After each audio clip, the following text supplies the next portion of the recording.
nga ba concert à souka na beta ki yaka ba Bercy makamwa na ba format ezala kité na yeka na zip na lobi bien préciser lelo nga na beti nulle part na we bandeni na we bandeni donc tant biso to beta ba Zénith ba nini waka Zénith okutango 7000 places au beti ba Bercy okuti de 18000 c'est combien on au beti bon nzemba salisaki lekaki très bien oyo pika tant ba ipsinga na profiter ka ana saisir ka occasion na landi ba makamwa te bamakamune le bien ya lelo ngana lelo na ngana beti na ngate chaque fois na ngana beta et les gars qui ne battent pas je vais pas revenir sur ça donc on a rebeta kaka na ibi pe que saison ils ont moins ndenge ezali mais pona ba Kofiet pona ba Cindy Love pona ba Gaulois pona ba mélomane nyo surtout pona ba africain nyo surtout en tout cas na ozala wana na imbela bango banzembo balingarize belé quartier latin international quartier latin fashion basangani ozalelo au moins kitoko donc oui que yo ba Gaulois ndire moi bolingo pena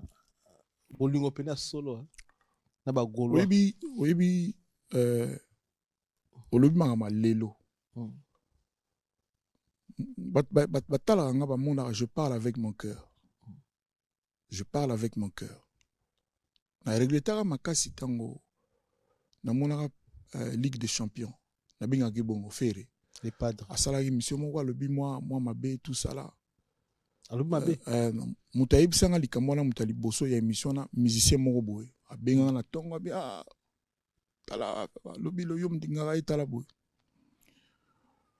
na tala ti nga na tiaka toujours na balance le pour et le contre malamu na mabe na moni ki malamu eleki kala nga na yoka nzemo boye vita imana wana ba petit na biso en tout cas yé pena mutu nzemo libosa ningisa na biso ba mbuta nzemo wana donc na zaka marqué nango mais déjà avant on a découvert petit nanga wana na kermesse ya bandal na sina beti solo mbala na kota na kermesse fa na tombeta concert na kuti orchestre moi ba jeune ezo beta yende mutazawa imanzi mo ya vie rochero incroyable na tindi ba maître ba bengelanga ya humblement akiti na podium musique ezo beta ka kiti saluer et tout na bini mtozo imba boya wingai na biseko wana fa kota wenge avant akota wenge c'est rigolo wana orchestre encore je crois rumba des jeunes so na bosanité bana nkirengi na yebisaki parler ngabi okenda musika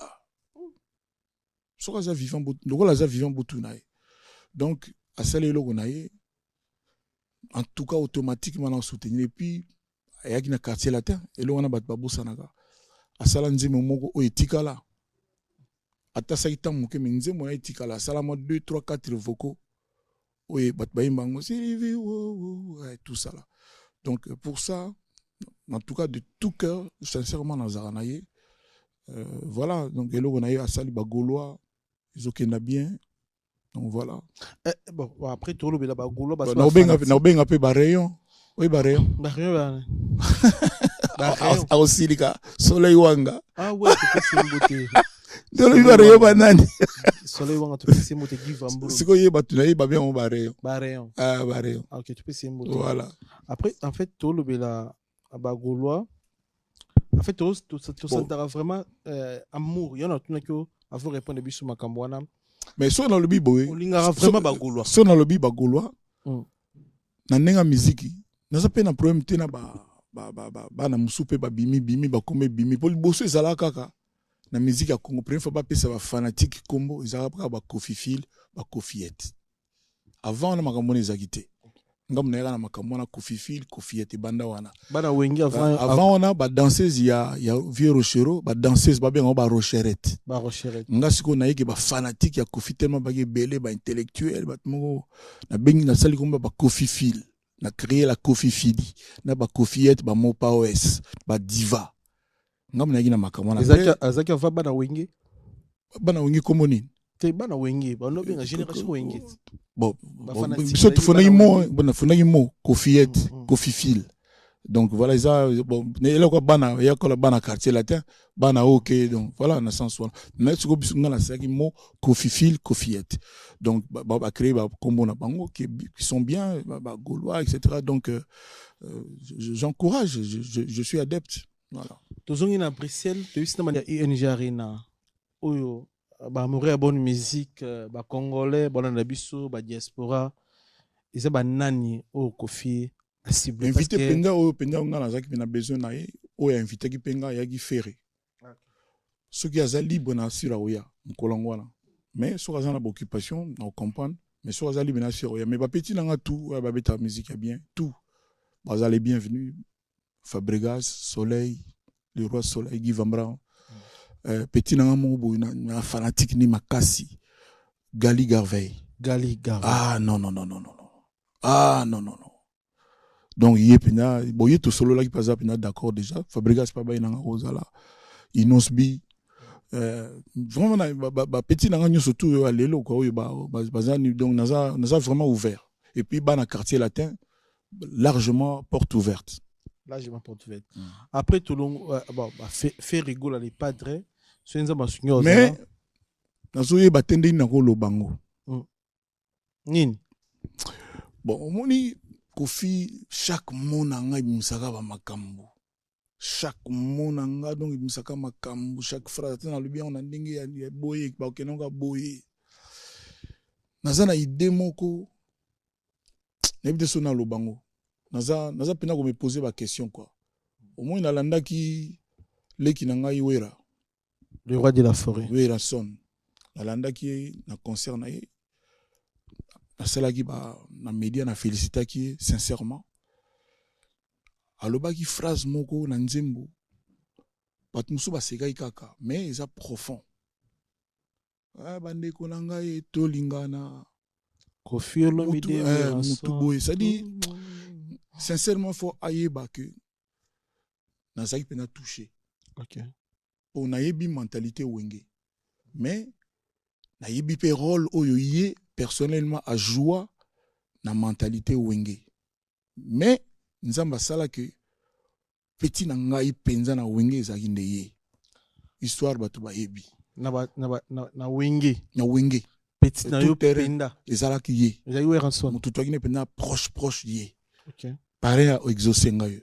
OK. Na de la paix on a venu de la paix na ninga penda que Kofi Olomide tolingana ngapena ngina zong sele wera sonné tolingana donc pour ça nangeli penda na lobage wera pena invité mais na invité ceux qui obimandenge ni mais au quoi invité à travers notre chaîne YouTube mais c'est quoi yango na invité c'est dit tango comme pas bato baye tout o bakota na kati ya ba cerveau na biso bango baye ba ke oza na mwinda to oza na boy c'est ça mais naza pe na posa na bepo et le moment boy banda pe quand même na musique na biso ba mona pena ki o ezaki peut-être possible était ezala possible très bien ata to comme ba camarade mais to sale le moment boy ba étranger ba tala biso ba na Congo ba sepel donc na posa wana donc ça dit tant ya lobaki na santa ke le moment boy nga pe lelo non na osala ba émission na moi ba pasi en tout cas na posa ke mutrogo la ye na invité jour wana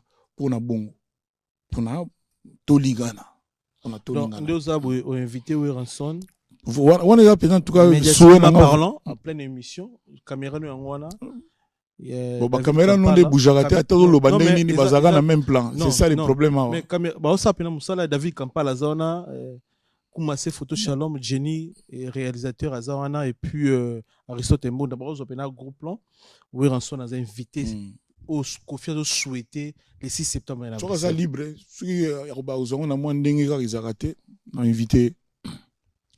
Après Kofi Olomide Weranson public ganga.